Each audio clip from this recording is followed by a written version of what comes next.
आज वीडियो रे देखिबा हमें सकार गांडी मारी गोटे पुओ फेरार भल लगी तार वीडियो को लाइक करे चैनल को सब्सक्राइब कर दे। बर्तमान जीवा हम आज वीडियो रे देखिबा हमें गोटे छक्कार गांडी मारी गोटे पुओ ए चुपे तो चलंतु हमें आज न्यूज रे देखिबा सॉरी आज वीडियो रे देखिबा हमें सकार गांडी मारी गोटे पुओ फेरार चलंतु मैडम हमर कोन कहउछन टिके बुझी देखिबा म्यूजिक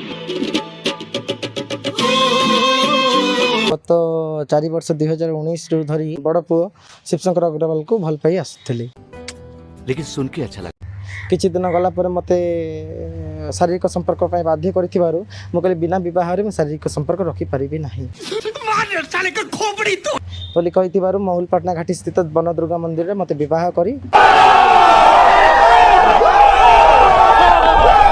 तापर मो से देह सहित शारीरिक संपर्क रखि मजा आया और मैं ये जो मजा है किछि दिन एमिति हमर बहुत सुंदर संपर्क थिला नहीं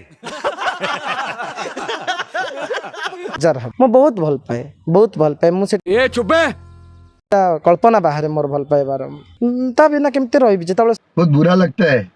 शिवा शिवा कोठी अच्छा शिवा मु बर्तमान तुमर अबे छोड़ी पुओ तू जदी भलो पाइलु मागे छाड़ियाटा कोन हो। अब तुम लोग गलती से अगर नए हो तो सब्सक्राइब करो, वो जो लाल वाला बटन है उस पे अपने जीजा जी फेंक के मारो या फूफा जी, मुझे नहीं पता, बस क्लिक हो जाना चाहिए। अब मैं भी जा रहा हूं, मुझे मुठिया पेलने जाना है। बाय। वो है